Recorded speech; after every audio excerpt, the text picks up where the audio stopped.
Thank you madam. Good morning, good afternoon ആവുന്നേ ഉള്ളൂ.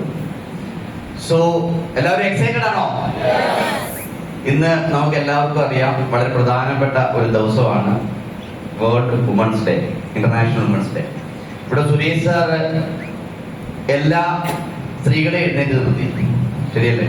എന്നാൽ ഞാൻ എല്ലാ പുരുഷന്മാരോടൊന്ന് എഴുന്നേറ്റിരിക്കാൻ പറയാം, please, if you don't mind.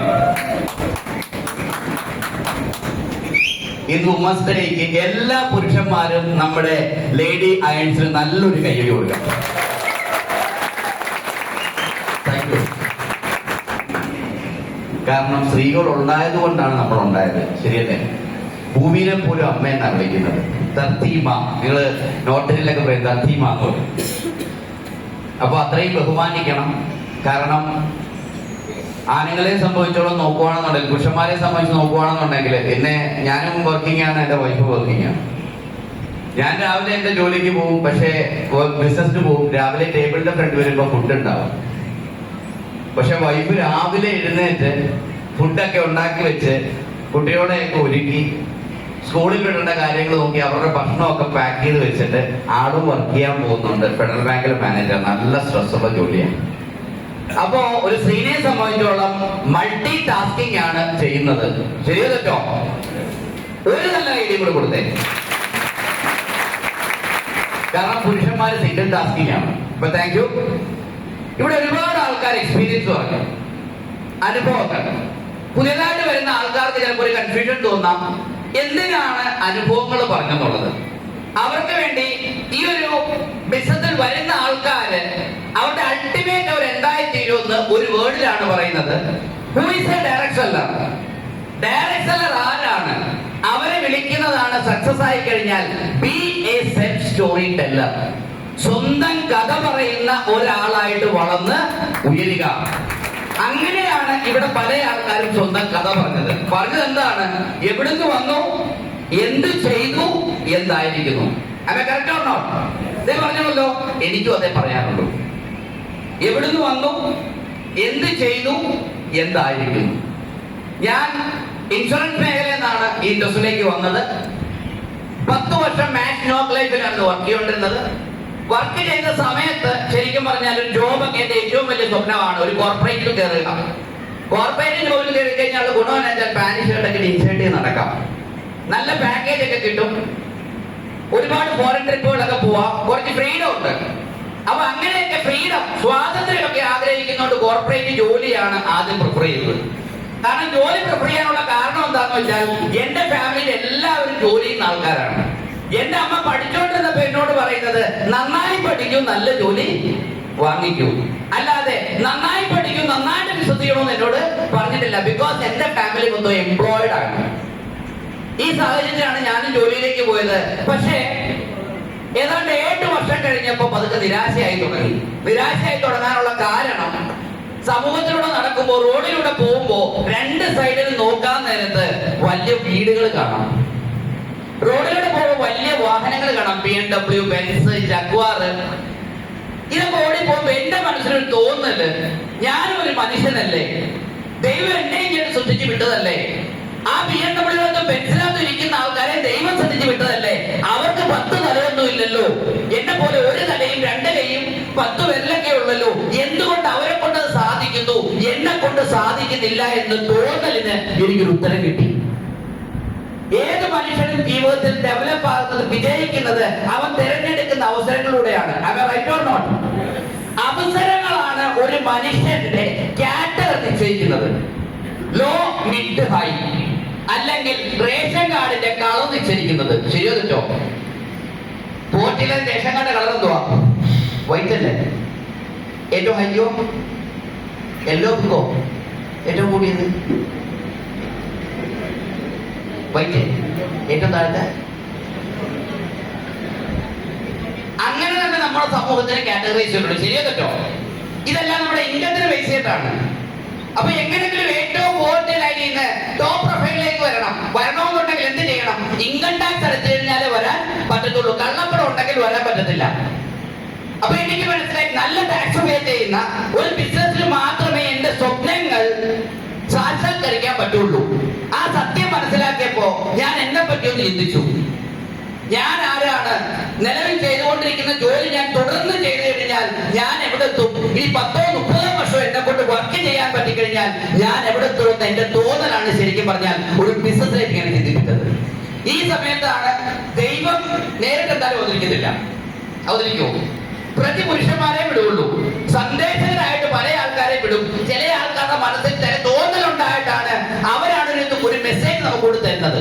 അങ്ങനെ ഒരു മനുഷ്യന്റെ തലച്ചോറിൽ ചിന്തകൾ എന്റെ പേര്, എന്റെ മുഖം ഓർമ്മിപ്പിച്ചു.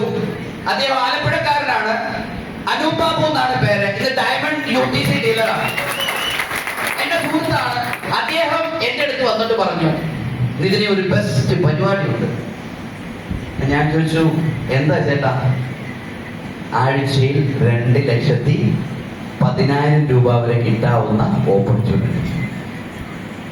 ആഴ്ചയിൽ 2,10,000 എന്നൊക്കെ പറഞ്ഞപ്പോ ശരിക്കും പറഞ്ഞാൽ ഈ ടോമാറ്ററി കാണുന്നതൊക്കെ എന്റെ കണ്ണൊക്കെ ചാടി പുറത്തോട്ട് വന്നു. കണ്ണ് ബൾബാവും എന്നൊക്കെ പറയത്തില്ലേ? ഈ ആഴ്ച 2,10,000 മാസം എത്രയാ? 8,40,000 രൂപ. ഒന്ന് ചിന്തിച്ചേ, മാസം 8,40,000 കിട്ടിക്കഴിഞ്ഞാൽ നിങ്ങളുടെ മാനസികാവസ്ഥയും നിങ്ങളുടെ ഫിനാൻഷ്യൽ സ്ട്രെങ്തും നിങ്ങളുടെ സന്തോഷം അങ്ങനെ ഉണ്ടാവും.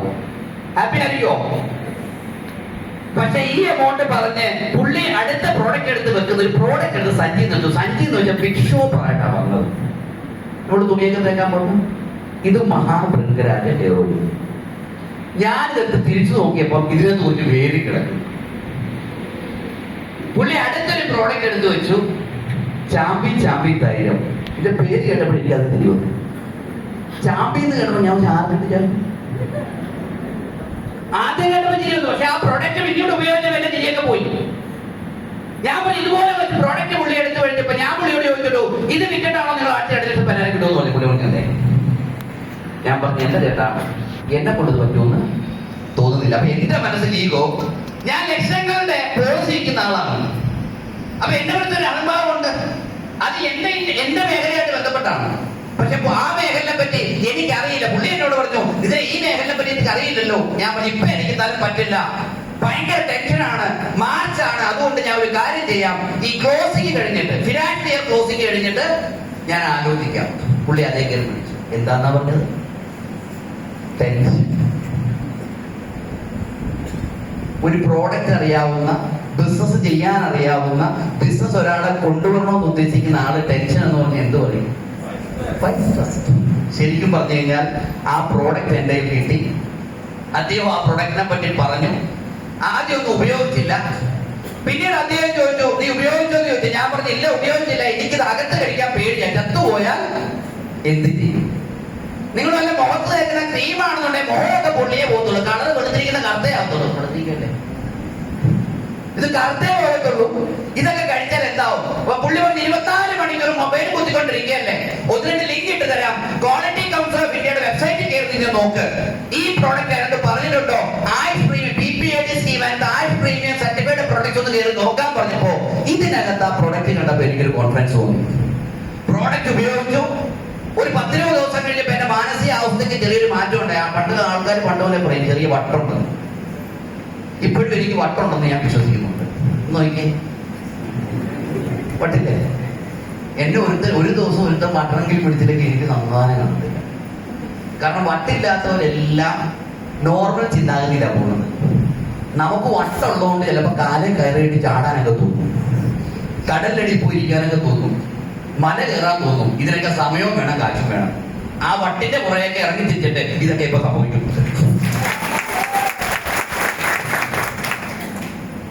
അപ്പൊ ബിസിനസ് സ്റ്റാർട്ട് ചെയ്തു. ഞാൻ ചെയ്തിട്ടേ ഉള്ളൂ, കുറെ പ്രോഡക്റ്റ് എടുത്ത് കുറെ ആൾക്കാർക്ക് കൊടുത്തു. കൊടുത്തത് വെറുതെ കൊടുത്തതല്ല, മോണാകർച്ചയും പല്ലിന് ഉളുപ്പമുള്ള ആൾക്ക് വേസ്റ്റ് കൊടുത്തു. അത് ചാമ്പിയല്ല കൊടുത്തത്. പിടിയോ? പ്രോഡക്റ്റ് അല്ല കൊടുത്തത്, അവർക്ക് വേണ്ട സൊല്യൂഷൻ ആണ് കൊടുത്തത്. ആ കറക്റ്റ് ആയിട്ട് പ്രൊഡക്റ്റ് കൊടുത്തപ്പോ 10,75,000 പ്രൊഡക്റ്റ് ആദ്യം വിറ്റ് തീർത്തു. എന്റെ ഓഫീസിലുള്ള ആൾക്കാർക്ക് തന്നെയാണ് കൊടുത്തത്. കാരണം 100 സ്റ്റാഫിന് മേളിലുണ്ട്. വീട്ടിലെത്തുമ്പോ പരിപാടി നടത്തി. പക്ഷെ 1.5 മാസം കഴിഞ്ഞപ്പോ അവരെന്നോട് പ്രൊഡക്റ്റ് ചോദിച്ചു. അങ്ങനെ ചോദിച്ച് എന്റെ ഒരു കോൺഫിഡൻസ് കൂടിയാണ് ബിസിനസ്സിലേക്ക് ഇറങ്ങിയത്. അങ്ങനെ പതുക്കെ ബിസിനസ് സ്റ്റാർട്ട് ചെയ്ത് കൂടി ഒരുപാട് ആൾക്കാർ ഇറങ്ങി. ആദ്യമൊക്കെ പാർട്ട് ടൈം ആയിട്ടാണ് ചെയ്തത്. പക്ഷേ ഏതാണ്ട് 1 വർഷക്കാലം കഴിഞ്ഞപ്പോ എന്റെ ഓഫീസിൽ നിന്ന് കിട്ടുന്ന, ജോബിൽ നിന്ന് കിട്ടുന്ന സാലറിനേക്കാളും കൂടുതൽ ഇവിടുന്ന് വരുമാനം കിട്ടിയപ്പോ ഞാൻ ഈ ബിസിനസ്സിൽ ഫുൾ ടൈമറായി. കൂടുതൽ ക്രേസ് ഉള്ള രണ്ട് കാര്യങ്ങളാണ്. ഒന്ന് പുറപ്പെട്ടു പോവുക, ഒന്ന് ഇഷ്ടമുള്ള വണ്ടി വാങ്ങിച്ച് ഓടിക്കുക. ഇതാണ് രണ്ട് കാര്യം. എസ്പെഷ്യലി കാറിനേക്കാളും കൂടുതൽ ഇഷ്ടം ബൈക്കിനോട്. കാരണം യാത്രകൾ ബൈക്കിൽ ആരെ കൈയടിച്ച് ബൈക്കിനോട് അടിച്ചോ, നല്ലതാണ്, അടിച്ചോ. അത് പറ്റിച്ചുള്ള എനിക്ക് ബൈക്കിനോട് ഭയങ്കര ക്രേസാണ്. കഴിഞ്ഞ 2 മാസം മുമ്പ് ഒരെണ്ണം വാങ്ങിച്ചിരുന്നു. നേപ്പാളിൽ പോകാൻ വേണ്ടി വാങ്ങിച്ചത്. ഇപ്പൊ ഞാൻ പറഞ്ഞു വന്നത്, അങ്ങനെ ക്രേസ് ഉണ്ട്. അങ്ങനെയൊക്കെ ഒരു ആഗ്രഹങ്ങളുടെ പുറത്ത് ഞാൻ മുമ്പോട്ട് ഇരിച്ചപ്പോ ശരിക്കും പറഞ്ഞാൽ എനിക്ക് ബിസിനസ് ചെയ്യണം, ഒരു തീരുമാനം എടുത്ത് ഇറങ്ങിയപ്പോൾ ചെയ്യണോ വേണ്ടി ഒരുപാട് പിന്നിലോട്ട് പഠിക്കുന്ന സാഹചര്യങ്ങളുണ്ടായി. ഒരുപാട് ആൾക്കാർ എന്നെ കളിയാക്കി, എന്നെ മൈലണ്ടെന്ന് വിളിക്കുന്ന ആൾക്കാരുണ്ടായിട്ടുണ്ട്, എന്നെ നാടവേലെന്ന ആൾക്കാർ വിളിച്ചിട്ടുണ്ട്. ഇങ്ങനെയൊക്കെ പറയാൻ നേരത്തെ ആൾക്കാർ പുറകിൽ നിന്ന് വിളിക്കാൻ നേരത്ത് എന്റെ മനസ്സിൽ ഒറ്റ ചിന്തയുള്ളൂ, ഇതല്ലാതെ ആഴ്ചയിൽ 2,10,000 കിട്ടാൻ പറ്റുന്ന ഓപ്പർച്യൂണിറ്റി വല്ലതുണ്ടോ? ഇതല്ലാതെ ഇൻവെസ്റ്റ് ചെയ്യാതെ റിസ്ക് ഇല്ലാതെ ചെയ്യാൻ പറ്റുന്ന ഏതെങ്കിലും ഓപ്പർച്യൂണിറ്റി നിന്റെ കയ്യിലുണ്ടോ? കൊടുക്കുന്ന പ്രൊഡക്റ്റിന് വാല്യൂ ഉള്ള പ്രൊഡക്റ്റ് നിന്റെ കയ്യിലില്ലേ? പബ്ലിക്കിന് ഈ കൊടുക്കുന്ന പ്രൊഡക്റ്റുകൾ എല്ലാം ആവശ്യമില്ല. FMCG പ്രൊഡക്റ്റ് രാവിലെ മുതൽ രാത്രി വരെ ഉപയോഗിക്കുന്ന പ്രൊഡക്റ്റ് ആവുകൊണ്ട് ആ പ്രൊഡക്റ്റ് പബ്ലിക്കിന് ആവശ്യമില്ലേ? ഈ പബ്ലിക്കിന് പ്രൊഡക്റ്റ് ഉപയോഗിച്ച് റിസൾട്ട് കിട്ടിക്കഴിഞ്ഞാൽ അവർക്ക് വരുമാനം ആവശ്യമില്ലേ? ഈ ചില ചോദ്യങ്ങളാണ് എന്നെ ഇറങ്ങി തിരിച്ചത്. സോ ഇറങ്ങി തിരിഞ്ഞു. ശരിക്കും ഒരുപാട് ആൾക്കാരിലേക്ക് എത്തി. ഇന്ന് നോക്കുവാണെന്നുണ്ടെങ്കിൽ ചിന്തിക്കാൻ പറ്റാത്ത, ഞാൻ പോലും എന്റെ കാര്യത്തിൽ ചിന്തിക്കാൻ പറ്റാത്ത ലെവലിലേക്ക് എനിക്ക് എത്താൻ പറ്റി. ഒരുപാട് യാത്രകൾ. ശരിക്കും പറഞ്ഞാൽ എന്റെ ആദ്യത്തെ അച്ചീവ്മെന്റ് എന്ന് പറഞ്ഞൊരു സ്റ്റാൻഡേർഡ് 500 ബൈക്കാണ്. ഇത് നീലാകാശ പച്ചക്കറിൽ ചുമന്നു പോയി കണ്ടപ്പോ പോയി വാങ്ങിച്ചതാണ് ബിസിലി വന്നിട്ട്. സോ അത് വാങ്ങിച്ചുകൊണ്ട് എന്റെ ഏറ്റവും വലിയ ആഗ്രഹമായിരുന്നു ഇതുകൊണ്ട് ഹിമാലയം, ലേ ലഡാക്ക്, ഹിമാചൽ യാത്ര പോകണം. പക്ഷേ അത് പോകണമെന്നുണ്ടെങ്കിൽ എന്ത് വേണം? കയ്യിൽ പൈസ വേണം, സമയം വേണം. എന്തായാലും ടീം കോർഡിനേറ്റർ ആയപ്പോൾ ഞാൻ വാങ്ങിയ ആ വണ്ടി, എന്റെ ആശയവും ആഗ്രഹങ്ങളൊക്കെ ഞാൻ അടക്കി പിടിച്ച് ഇന്റർനാഷണൽ ടീം കോർഡിനേറ്റർ ആയതിനു ശേഷം ഞാൻ യാത്ര തിരിച്ചു. ITC ആയപ്പോഴാണ് പോയത്. ഏതാണ്ട് ഒരു 1.5 മാസം കഴിഞ്ഞപ്പോഴാണ് വന്നത്. ശരിക്കും സാധാരണ ഈ പോകുന്ന ഇത്രയും വലിയ യാത്രകളൊക്കെ പോകുന്ന ആൾക്കാർ ഇന്ത്യയുടെ ഫ്ലാഗാണ് പിടിക്കുന്നത്. പക്ഷെ ഞാനൊരു തീരുമാനം എടുത്തു. ഞാൻ പോകുന്നതിന് മുമ്പേ മൈലേജിന്റെ ഒരു ഫ്ലാഗ് എടുത്ത് പ്രിന്റ് ചെയ്ത് എന്റെ വണ്ടിയിൽ വെച്ചിരുന്നു. ഞാൻ പോകുന്ന സ്ഥലത്തിന്റെ പേരാണ് ഉംലിംഗ്ല. അവിടെ നോക്കിയാൽ ചൈന കാണാം. 19,200 അടി മേളില്ല. അതെ, ഫ്ലൈറ്റ് പോകുന്ന അത്രയും വണ്ടി കൊണ്ട് കയറണം. 5 മിനിറ്റിൽ അവിടെ നിൽക്കാൻ പറ്റത്തില്ല, ശ്വാസം കിട്ടത്തില്ല. ഈ സ്ഥലത്ത് എത്തിപ്പെടാൻ പറ്റുവാണെന്നുണ്ടെങ്കിൽ മൈ ലൈഫ് സ്റ്റൈലിന്റെ ഫ്ലാഗ് പിടിച്ചോണ്ട് നിൽക്കണം. ദൈവത്തിന്റെ അനുഗ്രഹം കൊണ്ട് ആ സ്ഥലത്ത് ആദ്യമായിട്ട് വാങ്ങിച്ച വണ്ടി ഇതിനകത്ത് 1,20,00,000 രൂപ ഏണ്ടിയ സ്ഥലത്ത് ഞാൻ പോയി. സോ അത് മാത്രമല്ല അച്ചീവ്മെന്റ്. ഇന്ന് നോക്കുകയാണെന്നുണ്ടെങ്കിൽ യാത്രകൾ ഒരുപാട്. ദുബായ്, മലേഷ്യ, ഇന്ത്യൻ പല സംസ്ഥാനങ്ങളിൽ നിന്ന് ബിസിനസ്. ഇവിടെ വന്ന സമയത്ത് ഒരു WRV ജീപ്പ് കോമ്പസ്, BMW ഇങ്ങനെയുള്ള വാഹനങ്ങൾക്ക് ഉപയോഗിക്കാൻ വേണ്ടി ഇന്ന് നോക്കുകയാണെന്നുണ്ടെങ്കിൽ 3 പ്രീമിയം വീടുകൾ നൽകുന്നു. ഒന്ന് ആലപ്പുഴയില്, അത് ഞാൻ ഹോം സ്റ്റേ ആക്കി മാറ്റി. ഒരെണ്ണയ്ക്ക് 1.5 കോടി രൂപയ്ക്ക് ഒരു വീട് വെച്ചു. എറണാകുളത്ത് കാക്കനാട് എനിക്ക് ഭയങ്കര ഇഷ്ടമാണ്. കാരണം ചുറ്റും ഇൻഫോ പാർക്കും ക്ലബുകളും പാർട്ടികളും ഒക്കെയാണ്. എന്റർടൈൻമെന്റ് ഭയങ്കര താല്പര്യമാണ്. അതുകൊണ്ട് തന്നെ അവിടെ ഒരു ഫ്ലാറ്റ് വാങ്ങിക്കണം. അപ്പൊ അവിടെ വാങ്ങിക്കാൻ നേരത്തെ ഞാൻ ചോദിച്ച കാര്യമുള്ളൂ, ഏറ്റവും പ്രീമിയം ഒരു അപ്പാർട്ട്മെന്റ് വേണം. ഹെലിപാഡ് ഉണ്ടോ എന്ന് ആദ്യം ചോദിച്ചത്. കാരണം എപ്പോഴെങ്കിലും ഹെലികോപ്റ്റർ വാങ്ങിക്കാൻ പറ്റിയാൽ അതിന് 4 ഹെലിപാഡ് ഉണ്ട്, സ്വിമ്മിംഗ് പൂൾ ഉണ്ട്, സൂപ്പർ മാർക്കറ്റ് ഉണ്ട്, സ്നൂക്കർ, ബില്ലിയാർഡ്സ്, ഗോൾഫ്, ഇങ്ങനെയുള്ള ഗോൾഫല്ല അങ്ങനെയുള്ള ഗെയിംസ് എല്ലാം ഉണ്ട്. 800 ഫാമിലി ഇവിടെ താമസിക്കുന്നു 4 ടവറിലായിട്ട്. എന്റെ തൊട്ട് മുകളിലാണ് ബേസിക് ജോസഫ് താമസിക്കുന്നത്. അതുപോലത്തെ ഒരു അപ്പാർട്ട്മെന്റ് ഏതാണ്ട് 1 CR മുടക്കി ഒരു അപ്പാർട്ട്മെന്റ് വാങ്ങിക്കാൻ പറ്റി. ഇന്നിപ്പോ അവിടുന്ന് നേരിട്ട് വരുന്നത്.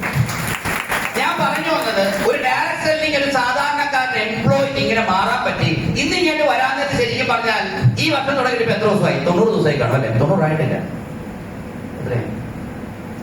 ഒരു 10-70 ദിവസമായി കാണും. 70 ദിവസമേ ആയിട്ടുള്ളൂ. ഓൾറെഡി 2 വാഹനങ്ങൾ വാങ്ങിച്ച് കഴിഞ്ഞു. ഞാൻ ഈ ബുള്ളറ്റിന്റെ ക്ലബിലുണ്ട്. മോട്ടോവേഴ്സ് എന്ന പ്രോഗ്രാമിന് പോയപ്പോൾ ഒരു പുതിയ വണ്ടി ലോഞ്ചായി. ഹിമാലയന്റെ നേപ്പാളിൽ പോകാൻ വേണ്ടി ഒന്ന് പ്ലാൻ ചെയ്തതാണ്. അങ്ങനെ തിരിച്ചിവിടെ വന്ന് ഒരു രാത്രി കിടന്നുറങ്ങി. രാവിലെ പോയി അത് പേയ്മെന്റ് കൊടുത്തു, ഓർഡർ ചെയ്തു. അത് കഴിഞ്ഞ മാസം ഡെലിവറി ചെയ്ത് 4 ലക്ഷം രൂപ വരെയുള്ള ഒരു ബൈക്കാണ് വാങ്ങി വെച്ചിട്ടുണ്ട്. പിന്നെ ഇന്നലെ കിട്ടിയ സാധനമാണ് ഇത്. MGയുടെ EV വണ്ടി ഏതാണ്ട് 22 ലക്ഷം രൂപ വരെയാണ്. ആക്ച്വലി ഫോട്ടോ പോലും ഇട്ടിട്ടില്ല. എന്റെ അപ്രൈസ് ചോദിച്ചു, ഇതിനെ ഫോട്ടോ ഇടണ്ടേന്ന് ചോദിച്ചു. Very good. ഞാൻ പറഞ്ഞു സാറേ അഹങ്കാരമല്ല, ഇന്ന് ഞാൻ പുതിയ പുതിയ കുറച്ച് ഐഡിയകളൊക്കെ ഓപ്പറേറ്റ് ചെയ്യുന്നുണ്ട്. ഞാനിപ്പോൾ 1-to-1 പോകുന്നുണ്ട്, ഫോളോ അപ്പിന് പോകുന്നുണ്ട്, ഐഡിയ അടിക്കുന്നുണ്ട്, ചെറിയ ചെറിയ വർക്കുകളൊക്കെ ചെയ്യുന്നുണ്ട്. കാരണം കുറെ കാലമായിട്ട് ചെയ്യുന്നില്ല. പുതിയ ഒരുപാട് ആൾക്കാരെ ഇപ്പോൾ റിക്രൂട്ട് ചെയ്യും. അവരുടെ കൂടെ ഓടാൻ വണ്ടി വേണം. അപ്പൊ അതൊന്നും വിടണ്ട, എനിക്കൊരു പ്ലാൻ ഉണ്ട്, ആ വണ്ടി ഇട്ടാൽ മതി. എന്തായാലും എന്റെ ആഗ്രഹം വണ്ടികളോടൊക്കെ ക്രേസ് ഉണ്ട്. അപ്പൊ ഞാൻ പറഞ്ഞു ഒരു BMW ഉണ്ട്, M3 കോമ്പറ്റീഷൻ 2-സീറ്റർ കൂപ്പയുണ്ട്, അതെടുക്കുമ്പോൾ ഇട്ടാമെന്ന്. ദൈവത്തിന്റെ അനുഗ്രഹം കൊണ്ട് വരുന്ന ഏതാനും മാസങ്ങളോ വർഷങ്ങളോ ആ വണ്ടി എടുക്കും. ഇതിനൊക്കെ 1.5 കോടി 2 കോടിയൊക്കെ വിലയുണ്ട്. ഞാൻ പറഞ്ഞതെന്നാന്ന് വെച്ചാൽ ഈ തീരുമാനങ്ങളൊക്കെ എടുക്കുന്നത് വീട്ടിൽ ഇരുന്നോണ്ടല്ല. കാരണം മനുഷ്യനെ പുറകിലോട്ട് വലിക്കുന്നത് ശരിക്കും പറഞ്ഞാൽ അവന്റെ മാനസികാവസ്ഥയാണ്. ഞാൻ പലപ്പോഴും തീരുമാനങ്ങൾ എടുക്കുന്നത്, അതാണ് എനിക്ക് വട്ടാന്ന് പറയുന്നത്. തീരുമാനങ്ങൾ എടുക്കുന്നത് ലക്ഷദ്വീപിൽ പോയിട്ട് 16 മീറ്ററൊക്കെ സ്കൂബ ചെയ്യാനുള്ള സിലിണ്ടറായിട്ട് സ്കൂബ ചെയ്യാനുള്ള ട്രെയിനിങ് ഒക്കെ 1-2 എടുത്ത് 16 മീറ്ററൊക്കെ കടലടി പോരുന്നുണ്ട്. വീഡിയോ കൊണ്ട് കാണിക്കാൻ സമയമില്ല. 16 മീറ്ററൊക്കെ വലിയ തീന്റെ ഇടയ്ക്കുള്ള നടുക്കൊക്കെ പോണൊക്കെ വീഡിയോ ഒക്കെ ഉണ്ട്. 16 മീറ്റർ താഴെ.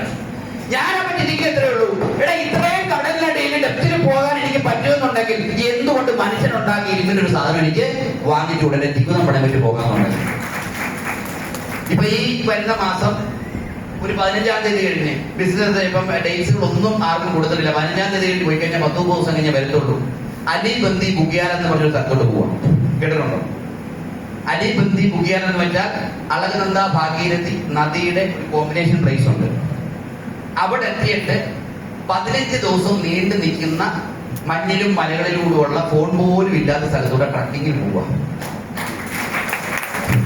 കാര്യം എന്താന്ന് വെച്ചാൽ സമൂഹത്തിൽ ഒരുപാട് ആൾക്കാര് പല രീതിയിൽ ജീവിക്കുന്നുണ്ട്. ചിലര് വ്യത്യസ്തമായിട്ട് ജീവിക്കുന്നുണ്ട്. എനിക്ക് ഈ ബിസിനസ്സിൽ വന്നപ്പോൾ വ്യത്യസ്തമായിട്ട് ജീവിക്കാൻ തുടങ്ങി. എന്തുകൊണ്ടാണ് ഞാൻ ഈ മല കയറുന്ന വെച്ചാൽ ഇപ്പൊ ഇവിടെ എത്ര പേരുടെ കാൽപാദം പതിയാണ് ഈ നടക്കുന്ന സ്ഥലത്ത്. പക്ഷേ വളരെ കുറച്ച് ആൾക്കാരുടെ കാൽപാദം പതിഞ്ഞ സ്ഥലമൊക്കെ അവിടെ. എവിടെ? അലിബന്തി ബുഗിയാൻ. അങ്ങോട്ടൊന്നും ഒരു മനുഷ്യനായിട്ട് 10,000-കണക്കിന് ആൾക്കാരുണ്ടെങ്കിൽ അതിന് ഒരാളും പോയാലായി. അങ്ങനെ വ്യത്യസ്തമായിട്ട് മനുഷ്യൻ എത്തിപ്പെടാത്ത സ്ഥലങ്ങളിൽ എത്താൻ എനിക്ക് പറ്റും. ഇവിടെ ഡയമണ്ട് വാങ്ങാൻ പറ്റും, റോയൽ ഡയമണ്ട് വാങ്ങാൻ പറ്റും, ക്രൗൺ ഡയമണ്ട് വാങ്ങാൻ പറ്റും. ഞാൻ അവിടെ പോയത് തീരുമാനം എടുക്കുന്നുള്ളൂ, അല്ലാതെ വീട്ടിൽ തീരുമാനം എടുക്കുന്നില്ല. ഞാൻ നിങ്ങളോട് പറഞ്ഞു വന്നത് കംഫർട്ട് സോൺ ബ്രേക്ക് ചെയ്യുക. സമയത്ത് ഭക്ഷണം, സമയത്ത് ഊണ്, സമയത്ത് ഉറക്കം വേണ്ടാന്ന് വെക്കുക. വ്യത്യസ്തമായ ചിന്തകളും വ്യത്യസ്തമായ പ്രവൃത്തികളെ ഈ ബിസിനസ് നിങ്ങളെ എവിടെങ്കിലും എത്തിക്കത്തുള്ളൂ. വ്യത്യസ്തനാകാൻ പഠിക്കുക. വ്യത്യസ്തനായിട്ട് നിൽക്കുന്ന ആൾക്കാരാണ് 5,000-10,000 സ്ക്വയർ ഫീറ്റ് വീട്ടിൽ കിടക്കുന്നത്. വ്യത്യസ്തനായിട്ട് നിൽക്കുന്ന ആൾക്കാരാണ് താഴത്തോട്ട് സ്റ്റെപ്പ് ഇറങ്ങുന്നത് കാറിൽ പോകാതെ മുകളിലോട്ട് സ്റ്റെപ്പ് കയറി ഹെലികോപ്റ്ററിൽ പോകുന്നത്. It's different, something different. നമ്മൾ ഡിഫറെന്റ് ആയിട്ട് കാണാൻ നമ്മൾ ശ്രമിച്ചില്ലാന്നുണ്ടെങ്കിൽ ഒരു സമൂഹം ഒരിക്കലും നമ്മൾ ഡിഫറെന്റ് ആക്കത്തില്ല. എല്ലാവരും വണ്ടിയുടെ ഫോട്ടോ ഇട്ടു. ഞാൻ പറഞ്ഞു ഡിഫറെന്റ്, ഫോട്ടോ ഇടരുത്. എല്ലാവരും ഫോട്ടോ ഇട്ടു, ബിക്കോസ് ഐ ആം ഡിഫറെന്റ്. ഇങ്ങനെ വ്യത്യസ്തരാകാൻ നമ്മൾക്ക് സാധിച്ചാൽ വ്യത്യസ്തമായിട്ട് എന്തെങ്കിലും ചെയ്യണം. എല്ലാവരും ഉറങ്ങി കിടക്കുന്ന സമയത്ത് ഉറങ്ങരുത്. എല്ലാവരും ഭക്ഷണം കഴിക്കുന്നത് ഭക്ഷണം കഴിക്കരുത്. കാരണം അന്നും നമ്മുടെ ലക്ഷ്യത്തിൽ എവിടെങ്കിലും എത്താൻ ഉറക്ക ഊണമില്ലാതെ പണിയെടുത്തോണ്ടിരിക്കണം. ഈ ബിസിനസ് അങ്ങനെ പണിയെടുത്ത് നമ്മൾ എത്തിക്കും. വെറുതെ മോട്ടിവേഷൻ അല്ല, ചെയ്യുന്ന കാര്യങ്ങളാണ് പറയുന്നത്. ഈ അലിബന്തി ബുഗിയാനും ഇതൊക്കെ പോകുന്ന സമയത്തും എഴുതി ഒപ്പിട്ട് കൊടുത്തിട്ടുണ്ട്. എന്റെ സ്വന്തം ഇഷ്ടപ്രകാരമാണ് ഞാൻ പോകുന്നത്. എന്തെങ്കിലും സംഭവിച്ചാൽ അത് എന്റെ മാത്രം പിഴ. 10,000-14,000 സ്ക്വയർ ഫീറ്റ് പിന്നെ മേളിൽ നിന്ന് പ്ലേറ്റിൽ നിന്ന് ചാടിയിട്ടുണ്ട്. ആ ചാടുന്ന സമയത്ത് നമ്മൾ തീരുമാനം എടുക്കും, ഇത്രയും ടാസ്ക് ഇല്ല മൈലേജ് സ്റ്റേയിൽ ചെയ്യാൻ, അല്ലെ ജീവിതത്തിൽ രക്ഷപ്പെടാം. ഇതെല്ലാം വീഡിയോ ഇൻസ്റ്റാഗ്രാമിൽ കിടപ്പുണ്ടെന്ന് ചെക്ക് ചെയ്യാം. വെറുതെ പറയില്ല. നിതിൻ _ബാബു_ ടീന കിടന്നാൽ മോളേജ് ആടുന്ന കിടപ്പുണ്ട്, കടലടി പോയിരിക്കുന്നത് കിടപ്പുണ്ട്, ഇനി മല കയറുന്നത് കിടപ്പുണ്ട്. അതിനകത്ത് ഞാൻ പറഞ്ഞത് ഇതൊക്കെ സംഭവിക്കണമെന്നുണ്ടെങ്കിൽ, ഇതൊക്കെ എന്റെ കേസിനെ പറ്റി ഞാൻ ചിലപ്പോൾ എല്ലാവർക്കും ഉൾക്കൊള്ളാൻ പറ്റുന്നില്ല. ഇതെല്ലാം സംഭവിക്കണമെന്നുണ്ടെങ്കിൽ മനുഷ്യൻ 2 സാധനം വേണം. എന്തുവാ? ടൈം, മണി. പൈസ ഉള്ളവന് സമയമില്ല, സമയമുള്ളവന് പൈസ ഇല്ല. ഇത് രണ്ടും കൊണ്ട് തരുന്ന സാധനമാണ് മൈ ലൈഫ് സ്റ്റൈൽ മാർക്കറ്റിംഗ്. 10-250 വർഷം ജീവിക്കുമെന്ന് ഉറപ്പുണ്ടെങ്കിൽ ഒന്നും ചെയ്യും. എനിക്ക് ഉറപ്പില്ലാത്ത കാരണം ഒരു ദിവസം ഒരു മണിക്കൂർ പോലും പാഴാക്കാതെ എങ്ങനെങ്കിലും ഓടി മേളിലോട്ട് കയറുക, മേളിലോട്ട് TC to ITC എത്തുക, അവിടുന്ന് UTC എത്തുക, അവിടുന്ന് സിൽവറിൽ നിന്ന് ക്രൗൺ അംബാസഡറിലേക്ക് എത്തിക്കുക. സമയം വിഹിതമായിട്ട് അതിനുള്ള ഓട്ടം നടന്നുകൊണ്ടിരിക്കുന്നു. അതിന്റെ തെളിവാണ് ഈ വണ്ടി. BMW, എല്ലാം വാങ്ങിയിട്ടുണ്ട്. ഇതൊക്കെ മാറ്റിവെച്ച് വാച്ച് നോക്കാതെ ഇറങ്ങാൻ വേണ്ടി വാങ്ങിച്ച സാധനം. ഞാൻ പറഞ്ഞത്, നിങ്ങൾക്ക് നിങ്ങളെ പറ്റി ബോധ്യമുണ്ടോ? നിങ്ങളുടെ ആവശ്യം ബോധം, നിങ്ങളുടെ അക്കൗണ്ടിന്റെ ബോധം, നിങ്ങളുടെ കുടുംബത്തിന്റെ ബോധം, നിങ്ങളുടെ കുട്ടികളുടെ ബോധം, ഞാൻ ആരാണെന്നുള്ള ബോധം മറ്റുള്ളവനെ അറിയിക്കേണ്ട കാര്യമില്ല. പക്ഷെ അകത്താ തീ ഉണ്ടെന്നുണ്ടെങ്കിൽ ആരെന്തൊക്കെ പറഞ്ഞോട്ടെ, പക്ഷെ നമ്മൾ ഇതിന്റെ അൾട്ടിമേറ്റ് കാണാതെ തിരിഞ്ഞു പോകത്തില്ല. ഒരേ ഒരു തീരുമാനം, പെഡലിക്ക് വേണ്ടി തലയുണ്ടെന്നുണ്ടെങ്കിൽ അതിനകത്ത് നോ കോംപ്രമൈസ്. പെഡലിക്ക് വേണ്ടി തലയില്ലെന്നുണ്ടെങ്കിൽ എന്താ അവസ്ഥ? പിറ്റിയ പടമായിട്ട് കാണാം. എന്നാ ഡയമണ്ട് ആവണ്ട. അങ്ങനെയാണ് ഡയമണ്ട് ആകണ്ട. അവിടെ ഇരുന്നില്ലെങ്കിൽ, ജീവനോടെ കാലുറപ്പിച്ചോടെ നിൽക്കുന്നുണ്ടെങ്കിൽ ഡയമണ്ട് അടിച്ചിട്ടേ എന്ന് പിന്മാറുന്നുള്ള തീരുമാനം എടുത്തോണ്ട് ഇവിടെ ഇറങ്ങിപ്പോവാൻ. കാരണം അതിന് മറ്റൊരു ഓപ്പർച്യൂണിറ്റിയാണ്. സോ ഈ ഒരു ബിസിനസ് ഓപ്പർച്യൂണിറ്റി നെഞ്ചോട് ചേർത്ത് പിടിക്കുക. കാരണം സാധാരണക്കാരനെ അസാധാരണക്കാരനാക്കുന്ന ഒരു ബിസിനസ് ഓപ്പർച്യൂണിറ്റിയാണ് മൈലേജ്. ഒരുപാട് ആൾക്കാരുണ്ട്. നിങ്ങൾക്ക് എന്തെങ്കിലും ഡൗട്ട്സ്, എന്റെ സ്റ്റേറ്റ്മെന്റ്, GST എല്ലാം 2-2.5 ലക്ഷം രൂപയ്ക്ക് മേളിൽ ടാക്സ് അടയ്ക്കും, GST പേ ചെയ്യുന്നുണ്ട്. ഇപ്പൊ പോലും ഈ വാഹനം എടുത്തത് 22 ലക്ഷം രൂപ വിലയാണ്. ആദ്യത്തെ വാഹനം ഒരെണ്ണം എടുത്തത് ഫിനാൻസ് ഇല്ലാതാണ്. 22 ലക്ഷം രൂപ വിലയാണ്. പക്ഷെ ഏത് ബിസിനസ്സുകാരനും പറ്റും? ഒരു 10 ലക്ഷം രൂപ ലോൺ മതി, 12 ലക്ഷം രൂപ IP അടച്ചേക്കാന്ന് പറയാം. 12 ലക്ഷം രൂപ IP എടുത്തിട്ടുണ്ട്. ഇൻഷുറൻസ് ബാങ്കുകാർ ലോൺ തരാൻ തയ്യാറാണ്. പക്ഷേ നമുക്ക് ആഴ്ച വരുന്ന സാധനത്തിന്റെ പവറാണ് 20 വേണ്ട 10 മതി എന്ന് പറയുന്നത്. എനിക്ക് വേറെ വരുമാനമൊന്നുമില്ല. എന്റെ വൈഫ് ബാങ്കിലെ മാനേജർ ആണെങ്കിൽ പോലും ഞാൻ എടുത്തു കൊടുത്ത കാരണം പുള്ളിക്കാരൻ പോകുന്നു. ഞാൻ പറഞ്ഞു, ഇതെല്ലാം മൈലേജ് അച്ചീവ്മെന്റ് ആണ്. സോ ഒരു തീരുമാനം എടുക്കുക, അതിനനുസരിച്ച് തീർത്തിറങ്ങുക. No excuses. അവനവന്റെ ആവശ്യത്തെ പറ്റി മനസ്സിലാക്കിയിട്ട് വേറെ ഒന്നും നോക്കരുത്. വൺസ് ഒരു നെറ്റ്വർക്ക് ബിൽഡ് ആയി കഴിഞ്ഞാൽ, വൺസ് ഒരു കൺസ്യൂമർ നെറ്റ്വർക്ക് ബിൽഡ് ആയി കഴിഞ്ഞാൽ, ആ ബിൽഡ് ആക്കുന്ന വ്യക്തി ഒരു പ്രത്യേക അവസ്ഥയിലേക്ക്. ആ അവസ്ഥയുടെ പേരാണ് എക്സ്പോണൻഷ്യൽ ഗ്രോത്ത്. കൈവിട്ട വളർച്ചയാകണമെന്നുണ്ടെങ്കിൽ കൊറോണ പോലെയുള്ള ഈ സാധനം നാട് മൊത്തവും കൊണ്ട് പടത്തണം. ഇതും കൊണ്ട് വീട്ടിൽ ഇരുന്നിട്ട് ഒരു കാര്യവും ഇല്ല. എനിക്ക് നിങ്ങളോട് പറയാനുള്ളത്, ക്വാറന്റൈൻ ഇരുന്നിട്ട് ഒരു കാര്യമില്ല. ഇത് പടത്തണമെങ്കിൽ പുറത്തിലോട്ട് ഇറങ്ങണം. ക്വാറന്റൈൻ ഇരിക്കരുത്. ഈ സാധനം ക്വാറന്റൈൻ ഇരിക്കരുത്. അപ്പൊ എക്സ്പോണൻഷ്യൽ ഗ്രോത്ത് എന്ന് പറഞ്ഞ അവസ്ഥ വന്നു കഴിഞ്ഞാൽ പാസീവ് ഇൻകം, അതായത് ഞാൻ യാത്ര പോകാൻ നേരത്ത് എന്റെ അക്കൗണ്ട് 0 ആക്കേണ്ടേ പോകുന്നു. ഒരു രസം, ഒരു 50,000 രൂപ അല്ലെങ്കിൽ 40,000 രൂപ ഇട്ടേക്കും. തിരിച്ചു വരാൻ നേരത്തെ ചിലപ്പോൾ 5 8 10 ലക്ഷം രൂപയൊക്കെ കാണും. കാരണം എന്നെക്കാട്ടിലും ശക്തരായിട്ടുള്ള ലീഡേഴ്സിന്റെ ടീമിലുണ്ട്. അതുകൊണ്ട് തന്നെ ഒരുപാട് അച്ചീവ്മെന്റ്സ് ഉണ്ടാക്കാൻ പറ്റി. ടീമിൽ ഒരുപാട് ആൾക്കാർക്ക് വളരെ അച്ചീവ്മെന്റ്സ് ഉണ്ടാക്കാൻ പറ്റി. സോ ഇതൊരു വലിയ ഓപ്പർച്യൂണിറ്റിയാണ്. ഇതിനെ ആത്മാർത്ഥമായിട്ട് ചെയ്യുക. എന്റെ കർത്തവ്യം കൺക്ലൂഡ് ചെയ്യുക എന്നുള്ളതാണ്. ഇന്നിവിടെ മനോഹരമായിട്ട് BOP എടുത്ത പ്രവീൺ സാർ, അദ്ദേഹം വളരെ ഇൻ ഡീറ്റെയിൽ ആയിട്ട്